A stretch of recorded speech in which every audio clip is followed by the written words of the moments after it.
Good morning, good afternoon, good evening, colleagues. Thanks joining the April webinar of the Local Governments and Municipal Authorities Constituency towards COP29.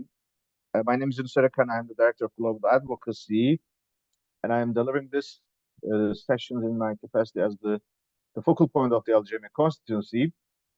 As our usual practice, we are giving one more minute for all the colleagues to settle down uh, with their connection so that we are not disturbed. Therefore, we appreciate your patience on that. Um, and we'll just start shortly.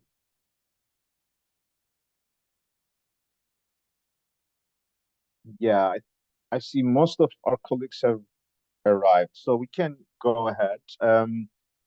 So a couple of housekeepings rules. I know some colleagues are new in this process. Many of the colleagues have been joining us regularly, so for them it's a bit repetitive, but I'm sure they would be showing their flexibility to make sure that we are bringing all on board. So these webinars are recorded, and then you will receive the links tomorrow. During the session, we usually recommend us to follow the introductory remarks. If there's any burning points, you can type in the chat box or QA box. There are in some sessions we have guests to intervene in different parts, and in this session, I am expecting my colleague Gökşen from the European Secretary to share some updates on the drafting of the joint position. But until that moment, I will run the presentation. And in that regard, let's kick off. And also, one more additional remark: these sessions are repeated twice a day, every month, the third Wednesday that we strive. But this month we had a bit challenge with the timing. We had a week of postponement, and instead of a regular 4 p.m., we had convened this time at 5 p.m. We hope this was not too much. Did not create too much inconveniences for our colleagues and participants, and thank you for your once again understanding on that. Let's kick off. So LGMA is the voice of subnationals, the cities, towns, regions in the UNFCCC process since '95. We have been around 60, I think. We have increased to around 60 because there have been new accreditations. We will also shortly share the whole list now as of today. But let's remember, LGMA is serving both to those networks of local governments who are accredited to UNFCCC, but also beyond that do not necessarily have to go through this UNFCCC bureaucracy, but still engage with us in the implementation and consultation. So we are serving beyond the LGMA official constituency, and that's making us even stronger because we are able to receive input from all our peers, sisters, and brothers.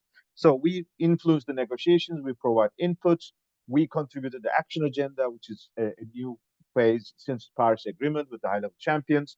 We collaborate with the presidencies, who are the ones who lead this process annually. And we interact with the nations because any decision is collectively agreed among nations. We, as networks or cities and regions, we do not have the right to put proposals on the table. We can share text drafts and put submissions, but the real text should be coming from the nations, the negotiators, mainly from the ministers of climate. That's why we have to work with them, and we have to also work with them in the implementation of these decisions, which is, of course, even more important than the adoption of the decisions. This is the webinars that we are having regularly monthly. You can register yourself to the previous and link and get the access to the previous links and the future sessions. You will also are probably receiving our monthly bulletins that we have been circulating since last year. And that's also capturing many of the discussions because in a webinar we cannot share all the details, especially our monthly bulletins is full of the links, the background information of what we have been discussing here. And every month we are also receiving or circulating through the ICLEI's communications team who are supporting the LGMA work, so that LGMA partners can also share their updates to be announced in this bulletin. Just a bird's eye view, COP28 opened a new era for all of us, and that in fact was a combination of the past 3 decades or so of work, which can be designed or described in 4 sequence or 4 slots. The first part is the adoption of the agreement of the convention and the Kyoto Protocol. We were recognized as a constituency building on the Earth Summit 92, but we were not included in the implementation mechanism. Therefore, in the first 10 years, we were relatively outside of this process in the periphery.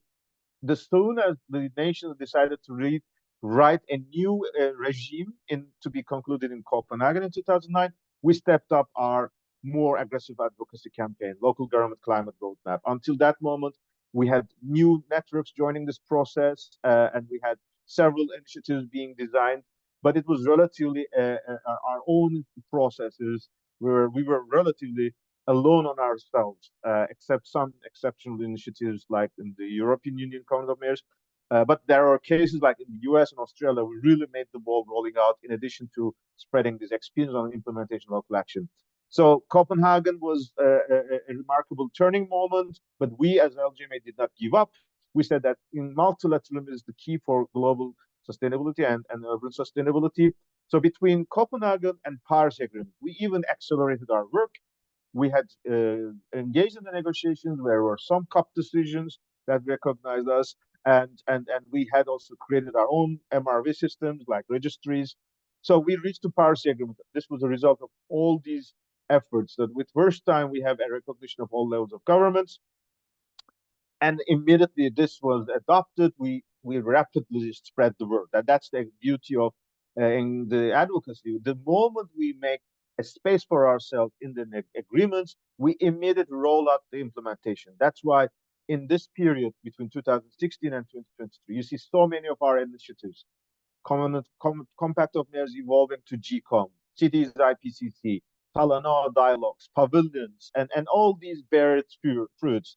First, at the Glasgow Climate Plan, Climate Pact, we had for the first time multi-level the term in the preamble again. It was strengthening the provision of Paris Agreement. And in Dubai, we had paragraph 161, which urges parties for multi-level action. It's an operative paragraph, so it's a responsibility for all nations, plus so many others. So we will go to the details as well. But of course, it's also supported by an initiative called CHAMP, which is our flagship.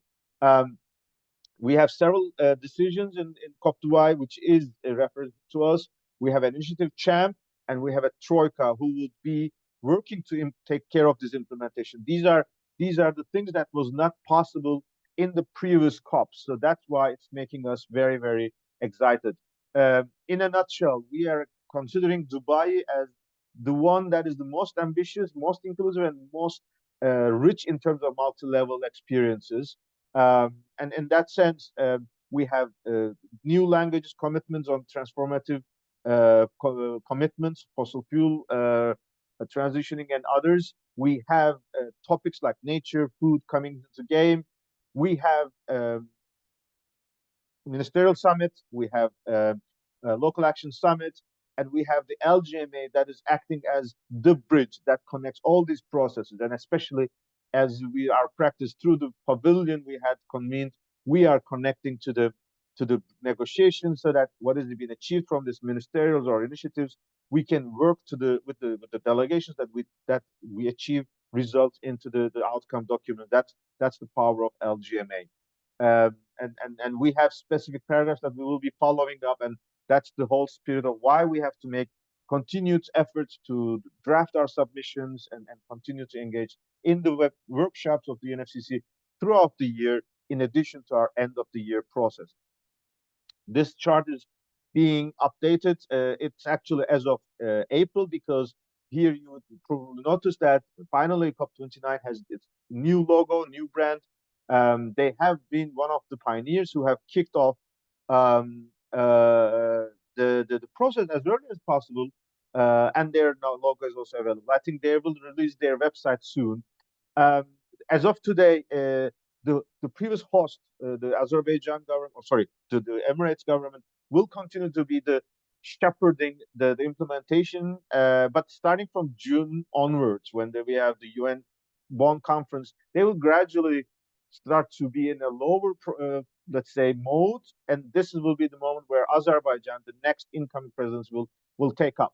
But this year, again, we are going through a kind of interesting experiences because we have the Troika. This means because Troika is the decision of the COP28, Emirates, the COP28, Azerbaijan, COP29, and Brazil will always be in charge. The European colleagues are familiar with this concept of Troika in the European Union.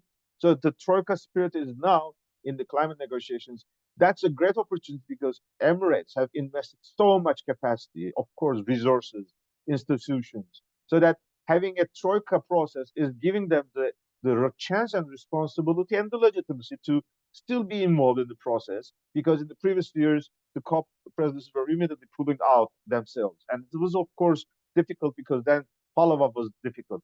So now we have a golden opportunity to make this much more continued and in a long-term perspective, that is giving us much more opportunities for getting concrete outcomes. Um, we are keeping track of our agenda throughout the year in three main work streams. One, the LGMA-led processes, the initiatives that we have convening power that is on our own.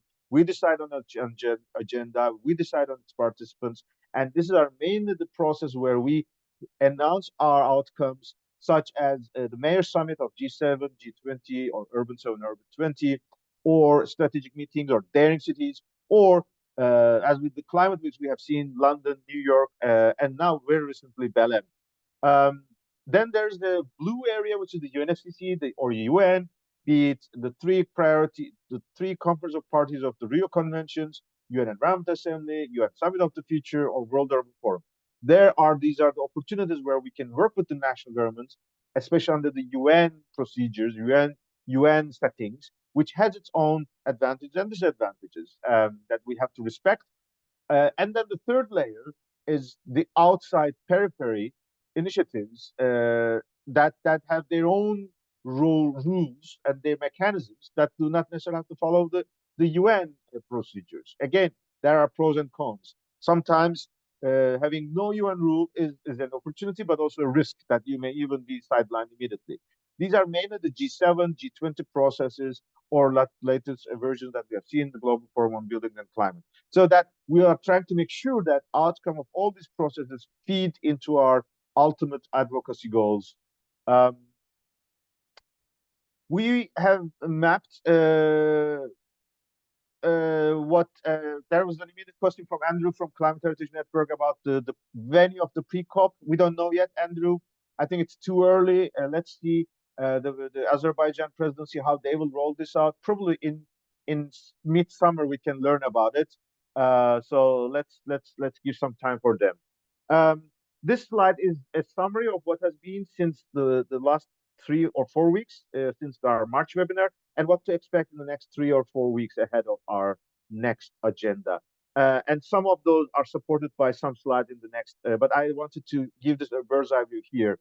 A couple of points. The Petersburg Climate Dialogue, Copenhagen Climate Ministerial, these are the two ministerial meetings that are informally held, which is becoming a tradition. Copenhagen every year in March, Berlin or Petersburg Climate Dialogues in end of April or May, and then we have pre-COP 1 month before COP, and these are all informals, but this is an opportunity for ministers to hear from each other. In between, we have the June, which is a UN process. So the informal dialogues are much more relaxed. They are not bounded. They are not resulting any commitments, binding commitments. But then it's also more frank conversation. And we, as constituencies, we have the chance to nominate our representatives. This year, we had the Aalborg deputy mayor on the IN to represent us. Aalborg is an important city. For years, they have been front runners, and especially in European climate action. But this year, they will continue to their legacy. They will host in October the European Sustainable Cities and Town Congress. But Aalborg is also part of the Danish climate plan, which is the Danish Minister of Environment, together with Supporti, working with all the Danish municipalities. So, and Denmark is one of the champion endorsers. So that was an opportunity as our political leader being there. In the IMF World Bank Spring meetings, we had an intervention or engagement with GCOM and C40 colleagues. We had several submissions, one on global resilience agenda by our partners leading our adaptation work. This is an important agenda because it is not the Sharm el Sheikh agenda, adaptation agenda, because it's an action agenda, whereas global resilience is a negotiated outcome. That's the global goal on adaptation connected process. So we have a submission there. On Article 6.8, we have made a submission, especially pushing sustainable urbanization as an unmarket approach. We are aware there is a growing interest on that. We have seen local as being considered one of the mechanisms. Our proposal is that sustainable urbanization can be an overarching umbrella mechanism and in practical modalities, which is much more focused and specific, like local, could be among those that contributed to this process, so that we can serve all the developing countries in the global south and different mechanisms, including mitigation. We will touch on Badam Climate Week. It was a remarkable week, and we have also important progress from IPCC work. In between, there was a celebration of the Zero Waste Day, and just this week in Ottawa, during the negotiation of the Plastics Treaty, local and subnational governments announced their um, coalition for ending plastics. This is important because waste is an agenda inside the UNFCCC work with the Marrakesh Partnership, and it is also coming into the game, especially with the new emerging concepts coming from Dubai. So it is an opportunity for us to bring this into the negotiations as well. What we'll see tomorrow, Petersburg Climate Dialogue is taking place in Berlin. For the first time in the agenda, we have a subnational leader, California Governor Gavin Newsom will join online with a live intervention, which is a great opportunity as one of the pioneers of subnational climate action. I personally will be representing LGMA on site in person. I will be intervening a number of roundtables. There are only one slot per constituency. There are 9 constituencies, and proximity of Germany gave us the opportunity that I can be here much more suitably. And we will also use this opportunity to have some bilateral meetings. Next Tuesday, on the 30th of April, we will have the Daring Cities webinar. This is particularly important because we will go through our agenda in June in Bonn, but also a dialogue with the mitigation, ambition, and implementation work program co-chairs. Both of them are confirmed as of today. G7 climate ministerial is taking place in Italy. This year, we are a bit distant, unfortunately. Urban 7 mayors mechanism and the Italian presidency and our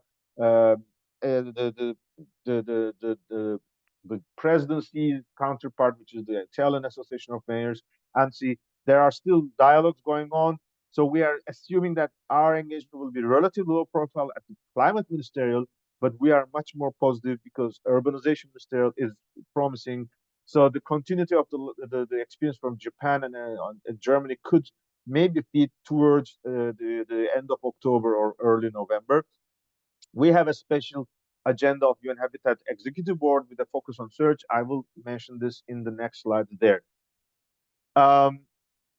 So some visualization of those agendas. You see the picture for the first time, the COP28 president, COP29 president, and COP29 high-level champion met with observers all together in Petersburg, in Copenhagen. You can see Mayor Ian joining the delegation here.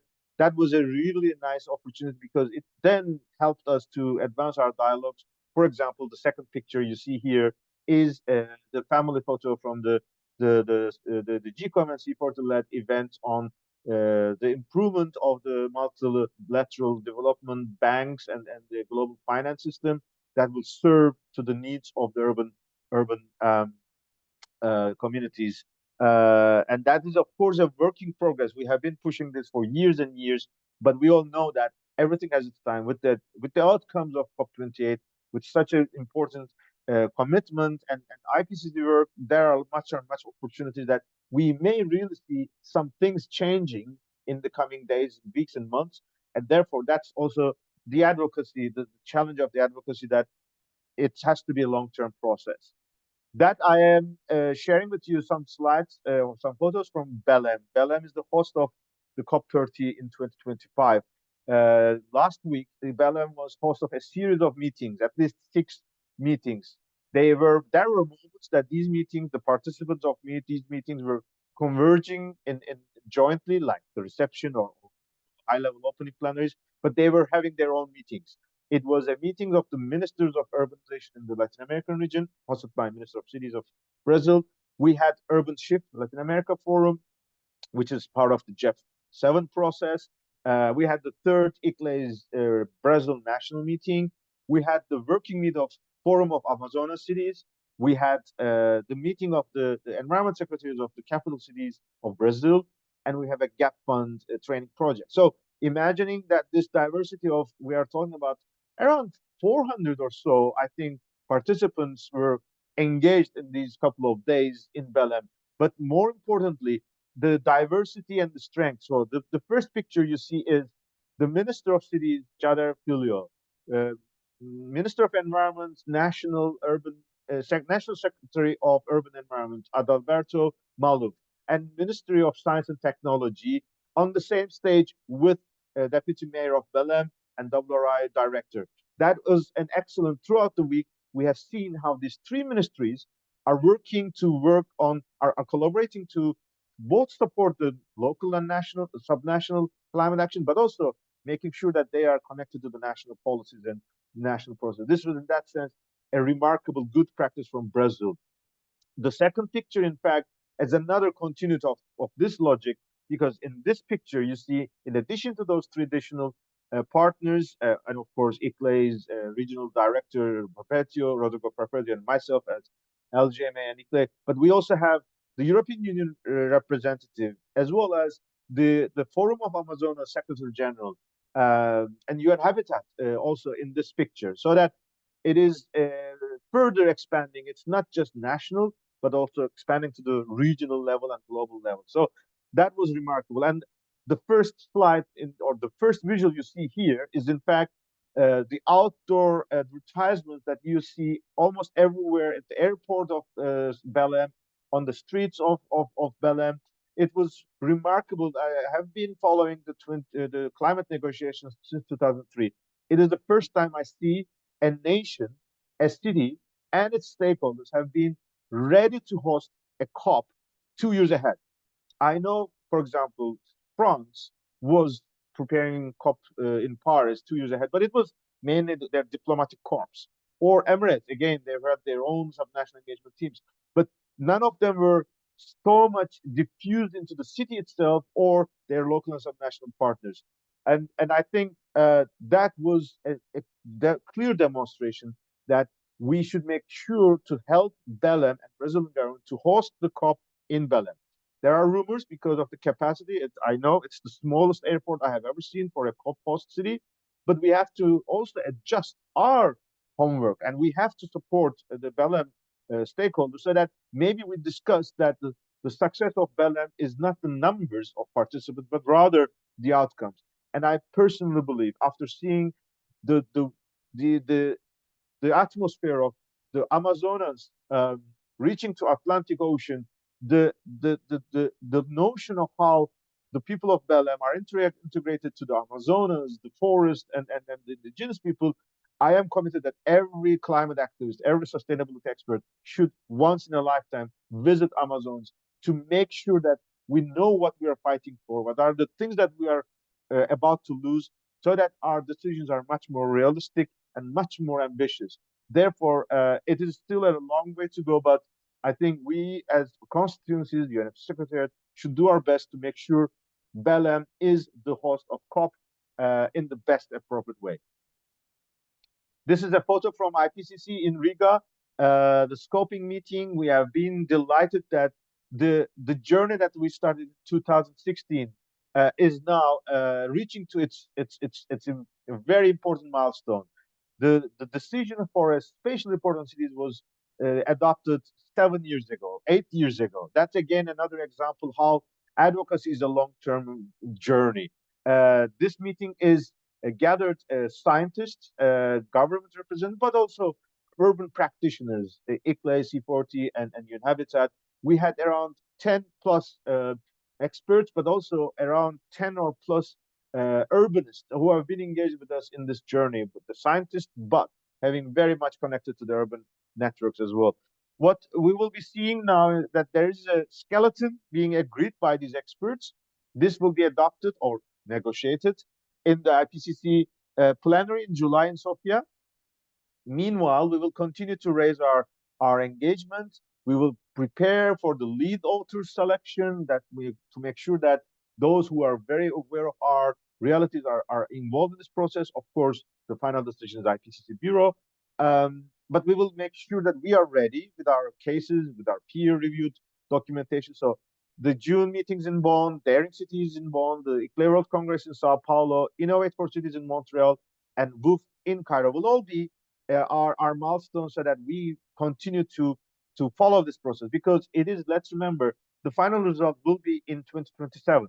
So again, we have to make sure that this long-term process is carried out as appropriate. And you can see the link to our blog where you can see the, the beginning of the process and what has happened or what is to expect afterwards. UNED Executive Board is meeting next week or 2 weeks later in Nairobi. This is the execution, the nations who are guiding the UN Habitat Secretariat. The UN Habitat Assembly is meeting every 4 years, but Executive Board is making sure that every 6 months they meet and review the progress of the implementation of the decision. For the moment, we have an official agenda, or they have an official agenda. UN Habitat has an official agenda, which is being an overview of operationalization of the surge. Let's remember, surge was an initiative from COP27 presidency. UN Habitat was invited to lead this with the role that ICLEI played as a facilitator role as the LGMA focal point. Over these years, we have been seeing how the UN Habitat Assembly discussions has evolved. We have the champ, and just on these processes, we have also, as ICLEI, have shared a non-paper just for the executive board meeting in 2023, which summarizes our reflections on how we can contribute to this operationalization. We were saying that search could be in synergy. Search should be considered as a synergy, not just as a UN Habitat process, but as a synergetic way with the other mechanisms, because that is the spirit of, that is a result of a COP process, UNFCCC COP process, that it has to relate to Marrakesh Partnership.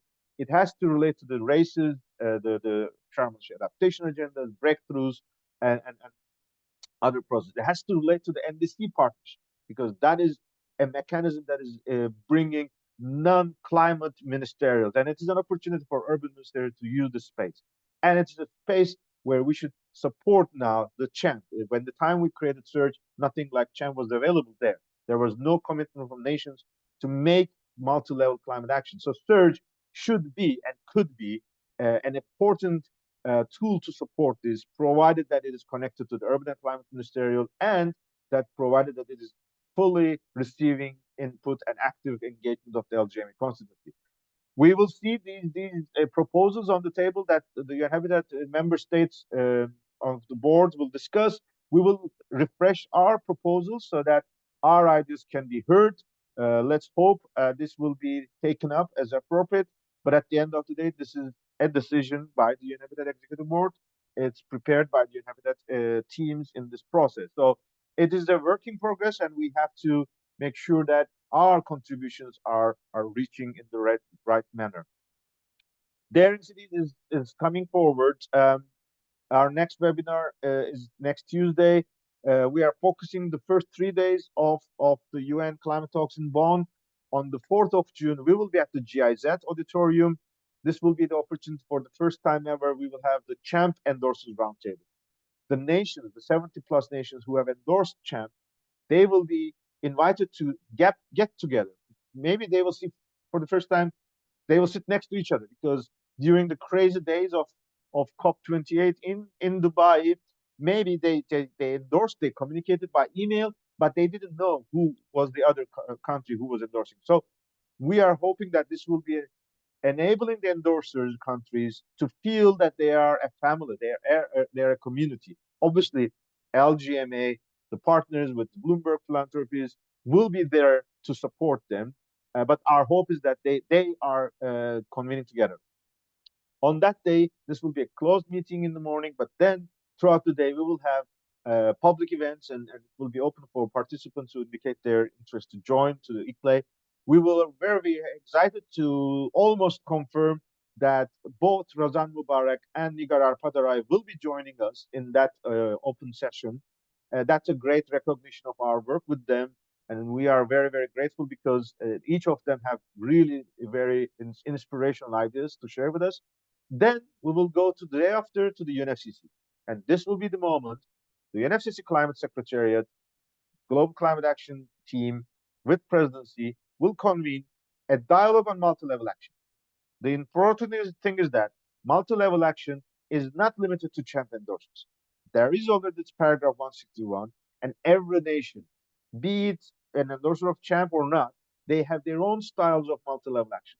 So having a UNFCCC multi-level dialogue is an opportunity where we can position champ as a good practice, but also hear from others, and maybe we can have more countries endorsing champ because when they see the mechanisms, the engagement with subnational networks, they could be much more motivated. Of course, other than these two events, we will have side events hosted by ICLE, UN Habitat, and other partners. We will have several other dialogues, and it will be a journey, but we are hoping that our the center of gravity over this 10 days is these 3 days. Then we will follow with virtual sessions, and finally we will feed into the multi-level action and urbanization pavilion, which will be our home inside the UNFCCC process. And here, Andrew, I hope you're still here because I see your point in the chat box. Sharm el-Sheikh Mitigation Ambition and Implementation Work Program is now we are hearing that they have received inputs and submissions by the deadline of 31st of March. In the last couple of weeks, we have already started to interact with the Secretariat's team, and we have also communicated some ideas. As of today, the first meeting, which is a workshop plus an investment-focused dialogue, it is very likely that will be convened on the 27th, 28th, and 29th of May, which is the week before their cities and the week before the UNFCCC. Obviously, it is a huge challenge because it's not easy to mobilize our local and subnational representatives to attend such a meeting in a limited scope like that. So we are doing all our best to make sure our inputs are heard. And in one of the opportunities is that on the webinar on 30th of April, next Tuesday, this point has to be updated, but both of the co-chairs, Dr. Amar Abdelaziz and Lola Viola, I am sorry for mispronouncing her name, but the second co-chair from France, and in fact, she was at the Buildings Forum, she will also join us in person live into this webinar. Now that will be the chance we can hear their planning, their approach to this process, and we are even exploring that the Daring Cities participants can also maybe have a special dialogue with the co-chairs in Bonn during the SP, so that the gap that will be that we cannot be too many in the first week or the week before, maybe we can have an additional backup strategy with this opportunity, and that shows why it's important to have such meetings to be in tandem back to the UNFCCC process. With this in mind, I am now delighted to hand over to my colleague Gökşen, who is now member of the COP28 Joint Position Drafting Committee, who will share with us the process that we are following. And the floor is yours to Gökşen. I assume you can turn on your camera and turn on your mic so that we can see and hear you very well. I hope you can hear me and see me now. Yeah, thank you very much, Yunus, and hello to everyone. I will be brief, keeping the kind of the time that's left for us in mind. So building on for those who weren't in joining these calls last year, the LGMA constituency came together last year to have the kind of this joint demands and to identify firstly what would be our asks in different work strands and the negotiation items at COP28, and then some concrete text suggestions that we can use when we discuss with the parties. So building on the last year's positive experience, then this year we would be kind of repeating the same exercise. So there is the roadmap on that you see on the screen. And the objective of this exercise is to bring all the networks in the LGMA constituency together and then identify what are the key points and our messages in the key negotiation items for this COP, and then provide inputs to the presidency, to the Troika, and then to UNFCCC Secretariat, as well as to CHAMP endorsers and the negotiations. So we kind of have a process for this. I will kind of give all the credit and a big kudos to Ula from Under Two Coalition and Teresa from the Committee of the Regions for kickstarting this work in a very timely manner, I would say. So the document, we have a first draft document, which is building on the achievements at COP and then focusing on the implementation of the outcomes of COP, and then how the subnationals could be included in the next round of NDCs, finance negotiations, which will be key this year, and then synergies on the climate nature agenda, because we don't only have the climate COP this year, but we also have the biodiversity COP, and then it lists a number of recommendations, as I mentioned. So in the next couple of days, the draft document will be shared with the working group leads, and then following that, around mid-May, a kind of revised and updated version will be shared with the whole LGMA. And then around summer, in June, ideally, the launch for the consultation process will start with a deadline for the 23rd August to provide comments. And after that, the document will be finalized, and then it will be kind of launched for endorsement at the UN Summit of the Future. And in the first day of COP, we will kind of close it for the endorsements. And then all those who are on the ground at COP can use this as a reference document, and then well, in their negotiations and in their text suggestions and in their events. And it will be kind of also launched in the first day of COP. It's usually done through a press conference. So that's also the other visibility opportunity. So I saw that also Ula is in the call. I don't know if she wants to add something, but that is a quick update from our side.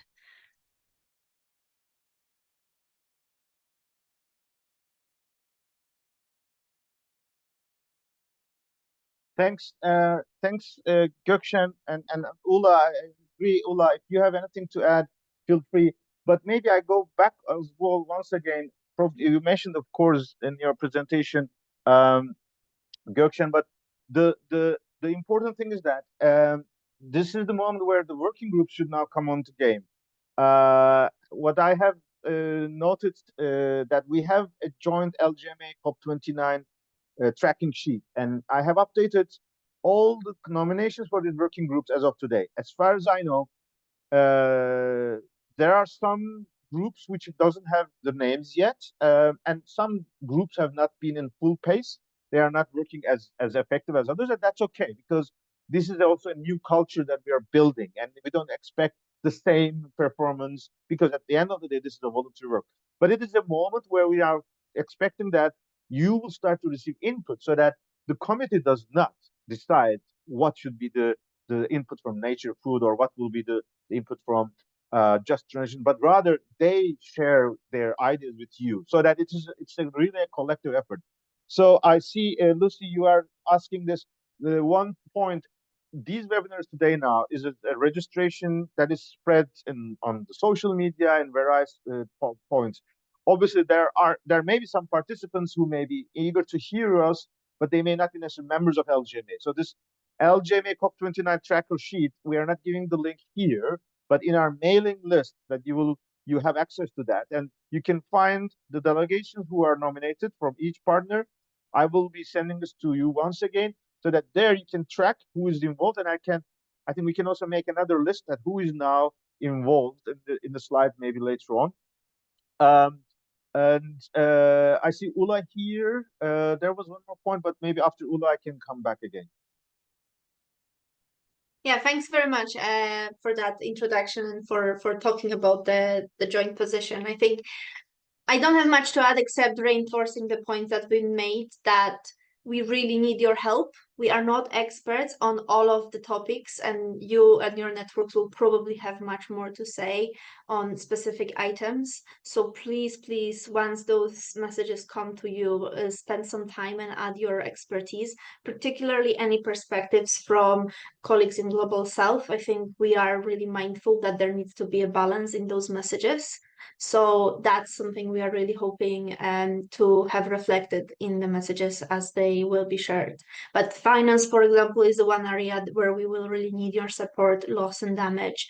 Some of those very technical items, we do want to make sure we are asking for quite specific things. This is going to be a technical COP, so I think we just need to be mindful that we need to go one step deeper on some of the asks that we are making. So that's just a message from me. Thanks very much.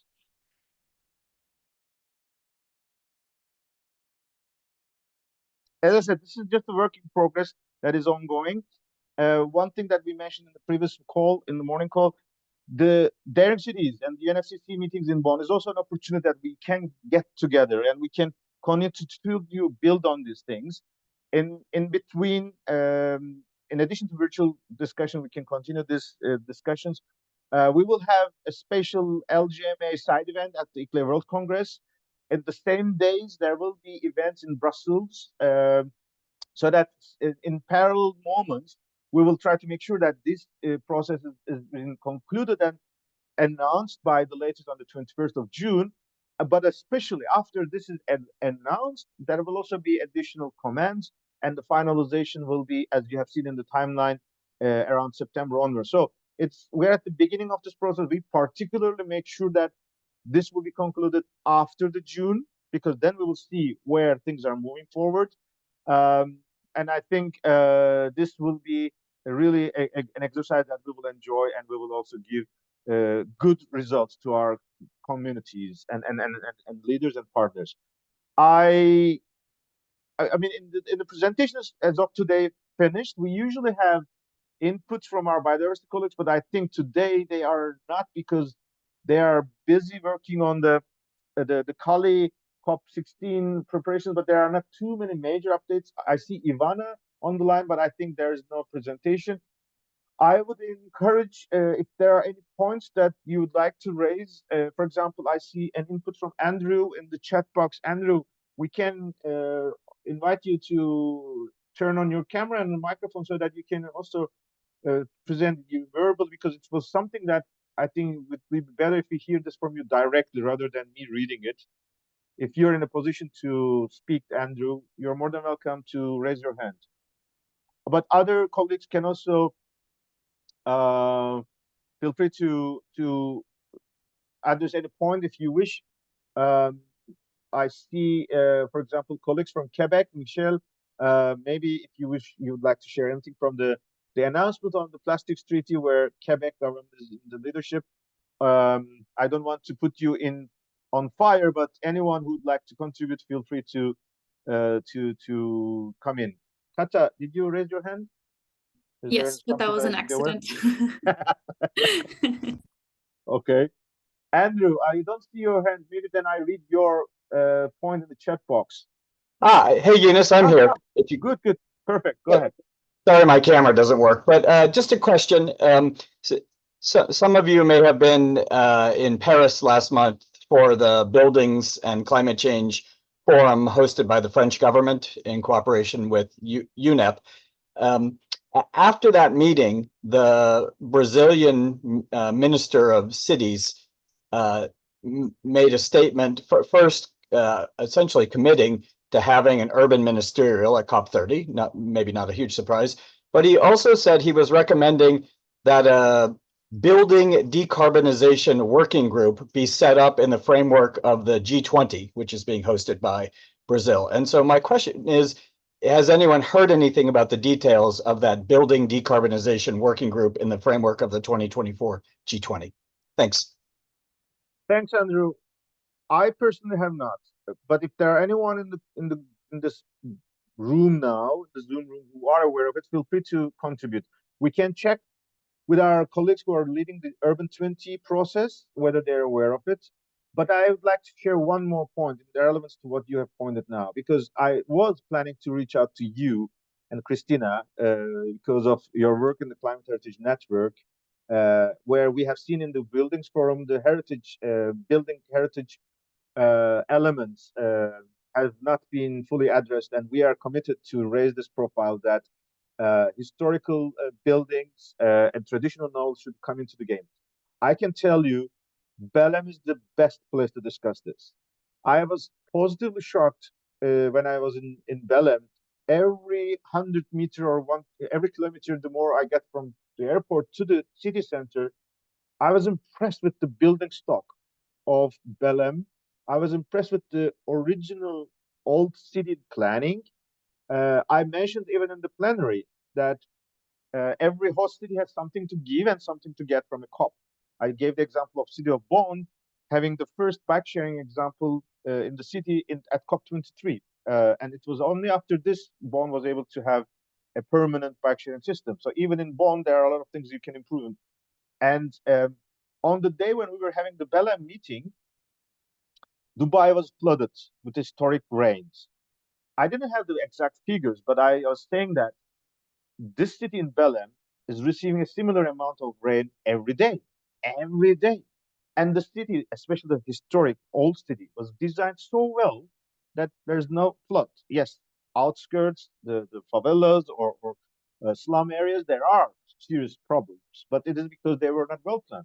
But the original city center of Belém and the urban life in Belém is very well adapted to a flood in the city, which is coming daily. So there are a lot of things we can learn from Belém. But what we could say, the beautiful buildings from the 19th century, 20th century, you can see the examples of the wall tiles from Lisbon, all around the city of Belém.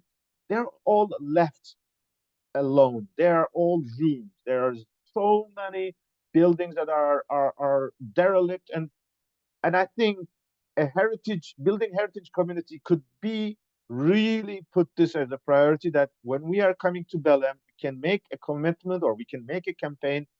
We can make this a kind of a real action on the ground to offer mechanisms how these kind of historic buildings can be brought back to life, and they are preserved, and they are even much better in terms of adaptation and mitigation, and that they are not excluded from the urban life. I really would be very happy to work with you on that. I'm sure City of Belém would be happy to do so. I am very positive because on these days of the Belém Climate Week, ICLEI, Inter-American Development Bank, and City of Belém also announced their commitment to prepare climate plan of Belém. We can check with our colleagues. We can bring this element into their priorities. The second point I would like to see, of course, the food agenda, because Belém is one of the gastronomic capitals of the world. So a lot of things we can make in Belém in practice, the condition that the COP should be in Belém. So let's work on that. I will follow up with you on a separate note. But yes, for buildings, there's a huge opportunity in Belém. And let's check with the G20 and Urban 20 colleagues. Yeah, no, that would be fantastic. I actually will be in Brazil on May 27th because the Brazilian Ministry of Culture is convening a working group in the framework of the G20 Culture Ministerial to talk about the road from G20 culture to COP30. Good. Which city is that? Where is this? That meeting will be in Brasilia. Brasilia. Okay. But it'll have in person representatives of all the G20 countries plus observers. Good. So I see in the chat box an input from Diego. He's asking about loss and damage finance for cities and locals. Diego, yes, we have a working group led by UCLG and C40 colleagues. I am not sure whether any of the group members are here, but they already have made some submissions. Pablo Mariani attended some of the meetings. Claudio Huerta was also working in some points. So there are already work going on there. Unfortunately, we were not able to attend the first meeting of the board, but we will be trying trying to provide input. So I would be happy if you can send me an email so that we can connect you to this working group as well. Anyone from this working group, of course, feel free to respond. Anyone else? Kata, are you checking the chat point? Is there anything that we should address? No, I don't think so. So I see Diego is from Sao Paulo. Oh, Diego, yeah. definitely, yes, we can connect you. Please, apologies if you're part of ICLEI teams or City of Sao Paulo representatives. There may be cases that I may not be familiar with all of our colleagues there, but obviously in Sao Paulo, you were more than welcome to join the World Congress if you're not the host of the World Congress on behalf of the ICLEI teams. But of course, Sao Paulo is millions of people, so you may be from another group. But it's good that you're joining us. So yes, we will continue to discuss this in the World Congress, and Sao Paulo will have a lot of things to offer, I guess. He's also asking if there's a specific agenda on, yeah, if there's a specific agenda focused on loss and damage financing. Not at this stage, but we will have an LGMA side event. We will discuss the position paper, and there we could have this debate as well as extended there. But I think we can also connect you to the other causes in between, so that we follow up later on. She said that he sent us an email. That's great. We can follow up on that.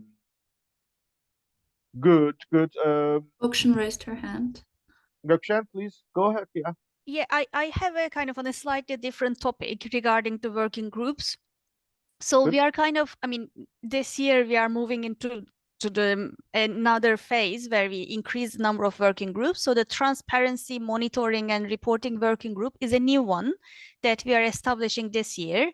And we are establishing this because last year, some of us or many of us are invited to different consultations, and this was not organized, and many of us got the invitations at the last minute. We didn't have kind of this talking points that were in the LGMA position and so on. So this year we are trying to start this work, and as it is a new working group, we will be sending a doodle to the email. So those who are interested in the transparency reporting and monitoring work, please kind of fill in the doodle. And then we will kind of reach out to you, and we will try to set up a meeting where, and once the date is set, we will also try to involve and invite UNFCCC colleagues so they can share an update with us about where those discussions are going, and then we can discuss what should be our priorities as the LGMA constituency, with an aim to provide input to the position paper, but also organize ourselves a bit better this year. Thank you, Gökşen. Yes, this issue, I'm very happy that we are much more coordinated in this space. Obviously, this measurement, monitoring, reporting, verification, transparency is the backbone of the regime after the Paris Agreement, because we all know the United Nations made a serious change of the logic that in the Kyoto Protocol, UN had an enforcement mechanism and compliance mechanism, and they removed this process in the Paris Agreement. That was the reason why it was so easily adopted by many parties, because no one will be punished by lack of their progress in their commitments. And the only way to make sure commitments are fulfilled and even raised is to make sure that we are monitoring them in the most transparent way. So it's not anymore MRV, but it's a transparency. That's a difference. And as we said, Gökşen, in the past couple of years, there was this efforts from the Race to Zero on the mitigation side. Then we had experienced this UN Secretary General's mechanisms, the Integrity Matters report. There were back and forth. There is another official UNFC transparency framework as well. So a lot of work streams are going on, and it's very good that our colleagues are collectively addressing this and then giving us guidance on how to move forward. So this is really an important work. Just to recap, colleagues, we have an adaptation working group C40, no, Regions 4 and Committee of the Regions are mainly leading on that. Finance, FMDV and ICLAI. Loss and damage, UCLG and C40. Communications, ICLAI and under two as well. Transparency, WRI, ICLAI. Nature, it's the ICLAI is biodiversity center, but we need input from food and culture teams. Andrew, the message goes to you. The ACE, youth, capacity building technology. These are the areas that we don't have leaders yet. Just transition work program. C40 colleagues volunteered, but it has not been improved yet. Energy, we have UITP, but we wish to have more colleagues joining this because UITP is only taking the issue from mobility side.